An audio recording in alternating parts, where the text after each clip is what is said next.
Pozdrav svima i dobrodošli na moj kanal.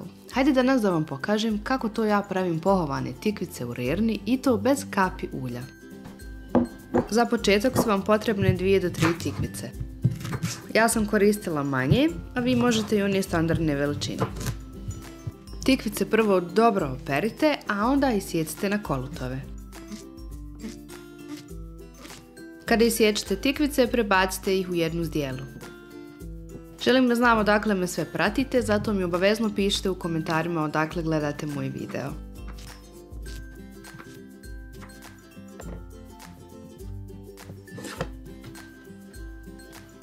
U prvu zdjelu pripremite 3 do 4 kašike brašna. U drugu zdjelu umutite 2 do 3 jajeta, ovisi po potrebi.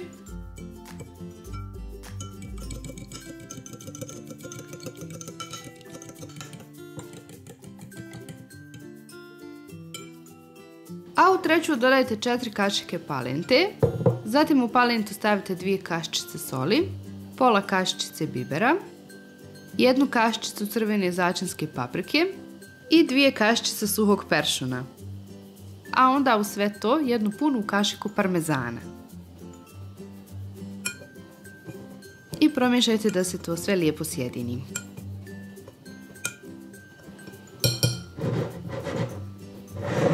Zatim jednu tepsiju obložite pek papirom. Tikvice ćemo pohovati redoslijedom brašno, jaja, palenta.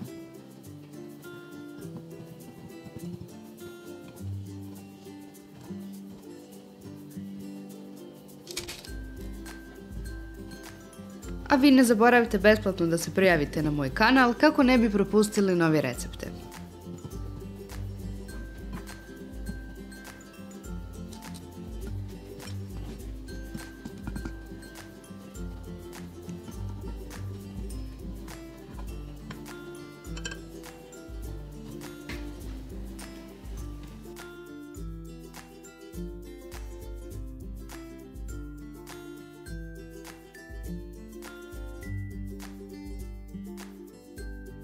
Kada završite sa pohovanjem, pecite na 200 stepeni oko 30 minuta.